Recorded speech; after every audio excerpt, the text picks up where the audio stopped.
It's time for fantasy football semi-pros. Let's do it. A little late there.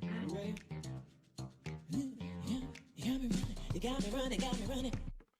Welcome back to the second episode today of the Fantasy Football Semi-Pros. Running back group 1. Yep. So, I'm not going to introduce myself again because we just did that. Yep, no need to, but we're doing great. Yep. So, as Ryan mentioned, we're moving on to our running backs now that we finished the wide receivers. Oh, so much more interesting to watch these guys. I wouldn't say interesting, it's just easier. So, let's jump into it. We got 7 running backs here that we're going to go over. Yep. And this first running back, I had an idea who he was. I had an idea where I was going to rank him. Mm-hmm. But I really like this guy. Kenneth Walker out of Michigan State. Yeah, Kenneth Walker, he's an all-around running back. I think after I watched him, I texted you, and I said, this guy, he runs like the whole defense has pissed him off. Yeah, he runs with a vengeance, that's for sure. I have him in the first round.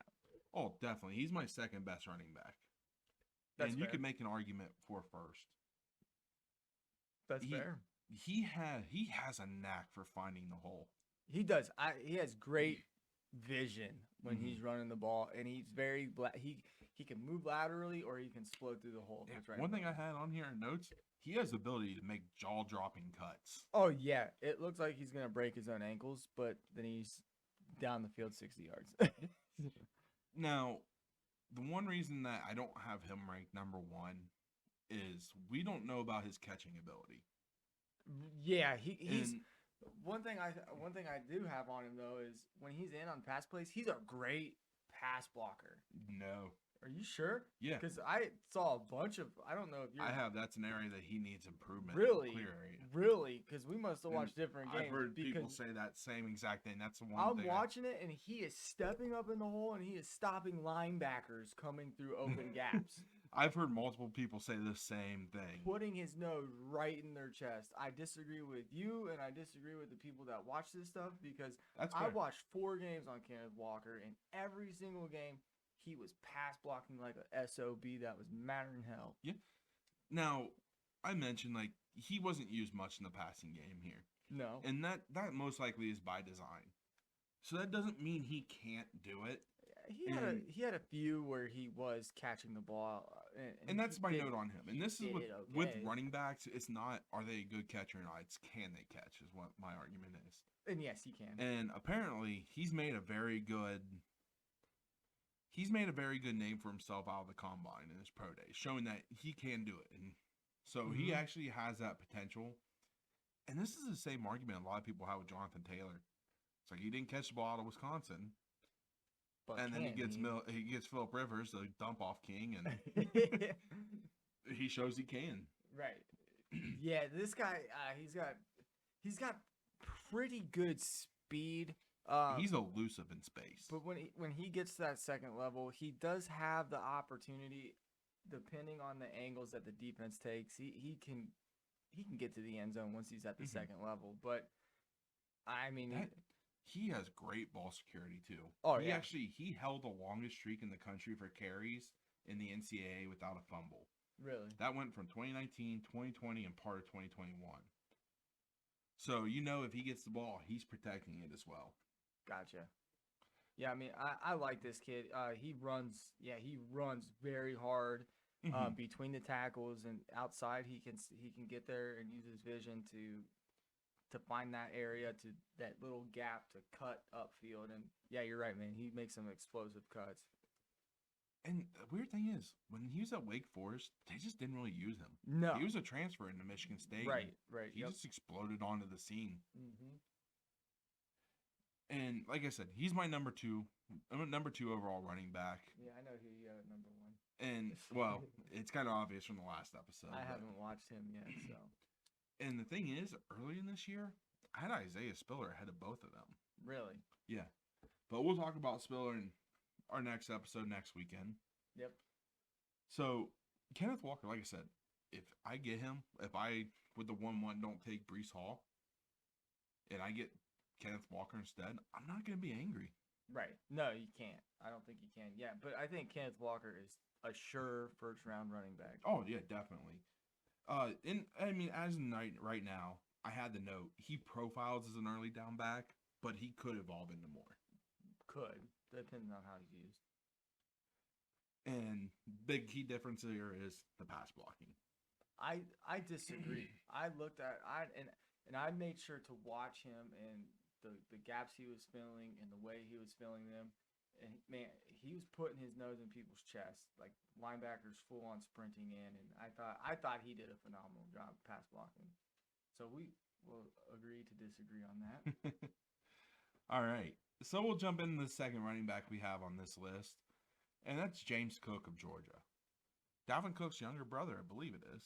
No idea. I know he's related. I can't remember. I think he's his younger brother, yeah.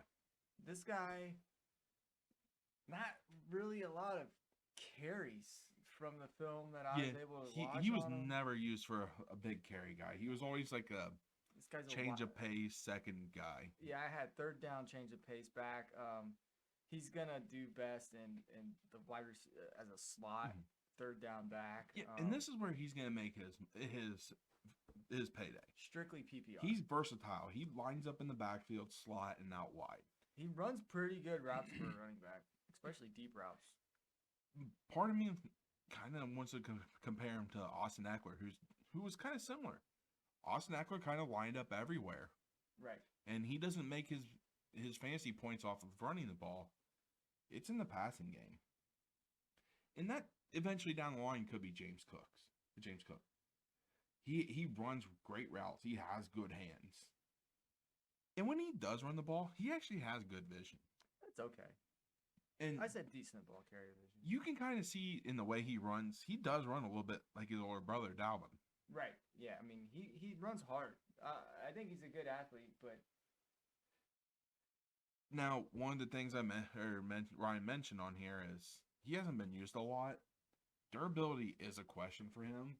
He's never had a high workload, and he missed games in 2019 and 2020 due to injury. So, right. I have him as a late second, early third flyer for me. But he does have good ball security. He didn't fumble in 2021. I'm waiting for this goal that they said opened up. I have him as a third round flyer at best. I don't think I know you said you were willing to give a chance to him. I don't know. Anyway, yeah, I'm not willing to take a chance on him just because his game is so one dimensional. But that's the thing. In Dynasty, running backs, they're a commodity. And they are. Right. Nyheim Hines, third down back, PPR guy. He has value in Dynasty. Another one I'm not touching. I don't want Nyheim Hines in any. I'm willing to have him on the bench as a bye week fill-in. No, I'm not saying I'm going to go out and buy him, but he's somebody that I think could have a similar role to Nyheim Hines. I have him as a late round second, early third flyer. Yeah, I have just. He's going to be that guy that if he makes his money, it's going to be on big plays and catches. I'm not saying he's great, and I actually might move him up in my rankings. But right now I have him ranked 8th, behind our next guy, who I know you really like a lot. I think Brian Robinson Jr. out of Alabama. I think Brian Robinson isn't getting the benefit of the doubt that he deserves. The benefit of the doubt. I don't think he's being graded as highly as he should be. If Alabama does not have Brian Robinson last year at running back, Alabama does not win 10 games. They don't win 10 games. They don't even make the SEC championship, and they're another middle-of-the-road SEC team. This kid, Brian Robinson, and I know you're not as high on him as I am, but I watched a game against LSU where every time he was getting the ball, LSU defenders and defensive linemen were already 5 yards in the backfield. So as soon as he was getting the handoff, he was being hit. And actually, that's one of the things I have him as. He has the best tackle or best broken tackles Yeah, he's in the class. He is very good at breaking those tackles. and I know you disagree. He has pretty decent acceleration when he gets that forward that head of steam going forward. He has pretty good acceleration. He's a long what's the word I'm looking for? A build up runner. It's not he's not gonna have that acceleration early on. He has had that long range to build up to it. right, like I'm saying, if he can get a step or two downfield, he has good acceleration. He's not a one cut, boom, leave you in the dust kind of guy. But I think, going along with the broken tackles, he has really great feet and good balance. Yeah, he has very good contact balance. It's hard to take him down, and he's sneaky, elusive, and shifty. Sneaky. It doesn't come out a lot because he didn't have to use it a lot, but it's there. Brian Robinson to me, he kind of reminds me of LeGarrette Blount when he was used with the Patriots. He's gonna be that short yardage, possibly red zone guy. He's a one cut downhill runner. He, like you said, he has good cut. He has good contact balance. He's very good at breaking tackles. Who's another one cut downhill runner in the NFL right now that's very successful? Derrick Henry. And guess what Derrick Henry is? A workhorse. And guess what Brian Robinson is? A workhorse. Yeah, but he's not going to get that workhorse. He is not Derrick Henry caliber by any means, but this guy is the guy that you want, and he doesn't fumble. He never gives the ball up. He has pretty good vision in between the tackles and running outside the tackles. One of the things I do have on here, I mentioned you said like he has that long run acceleration. I actually have it as he only has one speed. It's go. Yeah, I don't say it's go. I just think like he doesn't have that second gear to turn it on. Yeah, and I think he has good straight line speed. But he made a couple people miss, and the fact that he can stop and start and get going, I have that. I'm not saying he's the most explosive player in this running back class. I think he's better than what people are saying he is. Mm-hmm. And again, I attribute Alabama's success this year. Granted, Bryce Young played really well, and the wide receivers, when they were healthy, played really well. But this kid takes care of the ball, doesn't give it to the other team. He's tough. He's physical. He always falls forward when he's tackled. I think he's a better running back than what people are saying he is. I think in the NFL, he's just going to be a jag, just a guy. Maybe. And that's going to be a lot of these running backs. And he may have his opportunity. He may be a good backup that comes in and produces when the starter's injured. He may be that guy, like I said, a short yardage guy. And if he gets that opportunity, he could take over. He could, but that could be said for just about anybody. I don't know that he does, though. And if he does, I think he's going to be an early down back. That's fine. There are many plays where he receives the ball and he makes that one cut and that one person that he needs to make miss and then outruns everybody to the end zone. Okay. Multiple times. But he also, in my argument, is he has that benefit of the Alabama blockers. He was getting hit 5 yards in the backfield. That is not Alabama blocking. Alabama had their worst offensive line they've had in probably 3 decades this year. That was a terrible offensive line for Alabama standards, and benefit of Alabama blocking. Alabama's offensive line couldn't have started for Purdue this year. I'm not a huge fan of Brian Robinson. Right now, I have him ranked as 7th. No, probably. Yeah, 7th, but he's gonna drop in right rankings. I had Cook and Beatty below him, who I'd rather take the shot on. Yeah, I disagree. Just going off of the 7 guys that I've watched, of these seven that we're going to be discussing today, he's number 2 here, and I still think he's top 5. I'm willing to take Brian Robinson with 1.10, 1.11, or 112. Wow. I'm willing to do that. I think he's going to get a better shot in the NFL. He's had to wait at Alabama because of all those stud running backs. He's been behind Josh Jacobs. Josh Jacobs. Damian Harris. Yeah. Najee Harris. Yep. And I know there was another one that was a big name, but I can't think. probably not doing anything right now. Yeah, I can't remember right now. But I mean, yeah, Yeah, you're right. and I'm not saying he's not a good running back.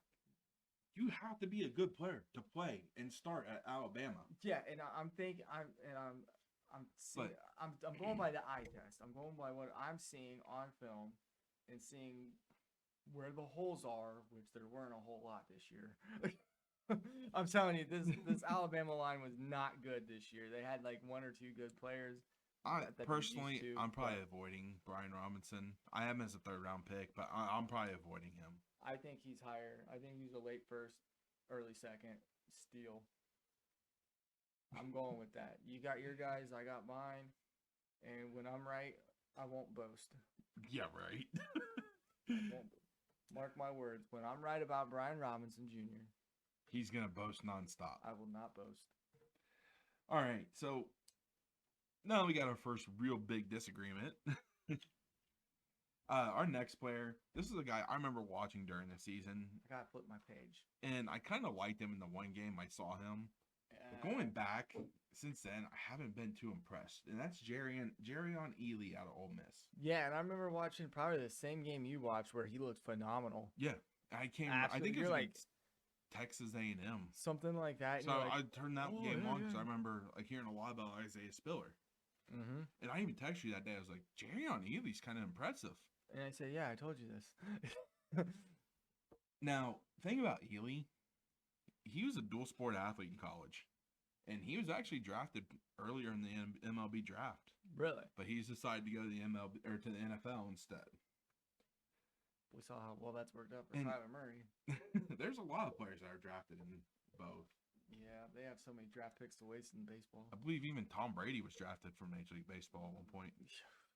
Russell would- Wilson. I was drafted from Major League Baseball at one point, probably. I just didn't know about it. I'm sure you would have been contacted. The Reds would have let me know. But the best fit I have for Ely is a change of pace back. Yeah, third A down scat back. guy, scat, PPR guy. He runs well on the outside runs. And the crazy thing about him, and I saw his stat, he averaged 450 yards a season after contact. I mean, for his size, he's very Yeah. tough. He's tough. And he has that big play threat. He had 66 runs of 10 or more yards, Yeah, 35 or 34 of 15 plus, and multiple of 70 plus. he's a quiet, productive player. But he has And- the explosion to catch your eyeballs like we saw in that one And game. the good news, if you were to draft Ely, he probably has a good shot at making the team because he has experience returning kicks. Mm-hmm. I think last year alone, he had 2 returns that were 90 plus yards. The thing with Ely is his explosiveness, Mhm. his big playability, the lateral movement and he makes a lateral movement, but it doesn't slow him down from continuing forward. And he has good ball security, and he's great at catching this ball. Yeah, and his speed is top tier. That being said, other than that, I wasn't really impressed. I said second round. I have him as my 18th best running back. Really? So later on, and I'm probably not even drafting him. He's going to be somebody, if he's out there on the waiver wire after and I have a spot, I might take him and toss him in my taxi squad or something. I would be willing to take him in the second just because of his big playability. The earliest I would go is late 3rd. And Interesting. like I said, I wanted to like him because I remember watching him during the season. I was like, this guy can play. Now you have to understand, I still have 13 more running backs Oh, I to know. watch. And yeah, I mean, like I said, I wanted to like him, but when I got to the film, I just didn't. I mean, I thought he was okay. I mean, again, it's the James Cook, but better, one-dimensional. That's what he's gonna be. All right, so we'll move on to our next running back, Abram Smith out of Baylor. This guy, he was recruited at linebacker. Dude, he's big. He's big and strong. I liked watching his film, but Yeah, it wasn't. He's definitely a bruiser. It wasn't he- anything. He was, like I said, he was recruited at linebacker, and then for the 21 season, he was switched to running back. Yeah, he's not gonna blow your mind. He's At a all. patient runner, Mm-hmm. and that's really all I had. I say He's not elusive. He's an average pass catcher. and he does not have that breakaway speed. I said he's got good ball carrier vision. He's a tough runner, above average speed, and he's reliable Yeah. pass catcher. Reliable meaning, yes, he can catch the ball. And in the end, looking at Abram Smith, I have him ranked 17th, so just above Ely, which that's Yeah. probably going to be a switch there. I said third round flyer at best. Yeah, Third round he's- flyer. He's somebody I'm probably avoiding no matter what. Third round flyer at best. When I say at best, it means I probably won't take him in the third round. Yep. Third round flyer at best. So we'll go ahead and move on to our next player. And I did not do this one on purpose. Tyler Algier out of BYU. And the reason why I say I didn't do this on purpose, Algier, also a former linebacker. And he runs like it. This guy runs pissed off. I hope Twitch I'm allowed to say that, but he runs mad. Yeah. My first note on here, he does not shy away from contact. And like I said, he runs like he is a linebacker. Stocky, strong bruiser. That's what I have. Now, he had 6 total fumbles in his career. And he definitely needs to work on covering the ball better between the tackles. Yeah. But he was moved from linebacker to running back, so that could also come in time. Mm-hmm. In order to be relevant, though, he's going to have a big workload. He's going to have to be the workhorse, and I don't see that happening for him. No, he can't catch the ball out of the backfield. Yeah, I'm not a great route runner, but capable catcher. Right, and he's got decent lateral movement and speed. And for his size, he's got really good speed. Yeah. For his size, he has really, really good speed, and he has great balance. It's very rare that he comes down after initial contact in the open field. It's going to take past the line of scrimmage. It's going to take one or two. It's going to take more than one person to bring him down. Yeah, because he is strong. But I want to like this guy because he passes my eye test. Yeah, but in the end, he's not gonna have the workload to be fantasy relevant. Probably not, and I hope I'm wrong. And my notes on here is maybe a third rounder, maybe. I have mid to late second, but I could be wrong.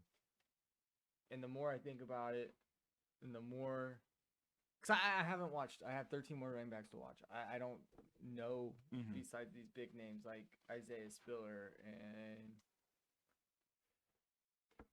that's it for the next one. Brees Hall. Sorry, everybody. Kyron Williams. You know Tyler Beatty a little bit. Jerome Ford. Yeah, Beatty. I'm not a big fan of Beatty. We saw Frank Gore's little freshman son outperform him. But anyway, yeah, he's third rounder at best. Third round flyer at best, probably. All right, so that moves us to our last running back, Sincere McCormick out of UTSA, University of Texas, San Antonio. And I liked his skill set, Sincere McCormick. He's a good athlete. He bounces off of defenders. He's a reliable pass catcher, a willing blocker. Yep. And he's quick. I said even with exceptional speed and quickness, he's a very tough runner with his small size. Yeah, and that's the knocks I have against him. He's a smaller back. Yeah, but he's hard to see behind the line of scrimmage. He doesn't possess that breakaway speed.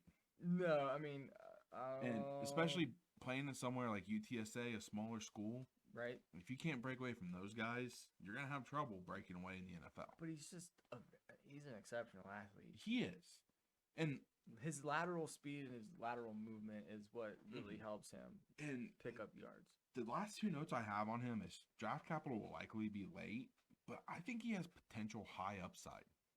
Well, any of those guys that catch the ball have high upside. And like I said, I liked his film. He looked really good. Mm-hmm. But the knock against him is he plays for a smaller school. The lesser competition, and he's small. Right. He was phenomenal. He was fun to watch. I thought he had pretty good acceleration, though. Then I had quick on here. Yeah, he's shifty, man. Yeah. It's hard to bring him down. Yeah. And like I said, for his size, he just bounces off the tacklers. Yeah, he absorbs contact very well. Good contact balance. But yeah, his feet and balance are really, really out of this world. But yeah, you're right. Small school. He, for me, like, he's that guy in the third round that I want to shoot my shot on.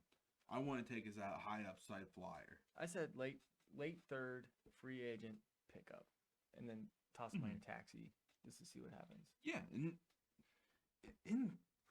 so first round, no matter what, I'm looking for the guy who has the high floor.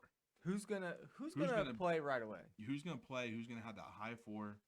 Who's gonna be there for the long run? Right. Second round, I'm looking for a little bit more of a mixture, but I'm looking for more of a higher ceiling, like flyer type. Third round, I'm just shooting my shot. This guy, I think, has a very good possibility to play well. It might take a couple years. I'll sit him on my taxi squad. Yeah. And that's the kind of guy I'm looking at here. I'm not looking for a Chuba Hubbard in the third round. Chuba Hubbard. I'm looking for somebody who has that potential to break out. Right. But it's going to be that scratch off lottery ticket that you buy. That's a good way to put it. Trying to stay hydrated. Sorry, everybody. Oh, no worries. That's why I got my water. Well, anyways, I mean, that's what we think about our first 7 running backs. Kept this episode nice, short and sweet. We'll be back again next weekend, probably on Saturday. Probably Saturday. Breaking down another 13 running backs, another 2 episodes. Yeah. And then I think what we'll do from there the week after. Quarterbacks. We got quarterbacks, tight ends, and we might just record 3 episodes and do our final mock draft as well. So we're not recording during the week. Okay. But we'll send them out during each video out separately during the week. Not next weekend, but the weekend after I have another wedding to go to. We'll figure things out. But just to keep you guys an idea on what's going on. Starting next week, our first episode, we're gonna break down Isaiah Spiller, Rashad White, Pierre Strong Jr., Kennedy Brooks, Zamir White, Tyler Beatty, and Zonovan Knight. And then the episode after that, Breece Hall. Yeah, Breece Hall, who is my number 1. That's okay. Kyron Williams, Devontae Price, Hassan Haskins, Jerome Ford, and Damian Pierce. Haven't heard of these guys. Not a lot of them anyway. But that's all we've got. Thanks again for tuning in. Like us on Facebook, Twitter, Instagram, YouTube. Like and share, subscribe. Yep, Spotify. And Google Podcasts. Did you say all these? I have not uploaded our last few episodes to those.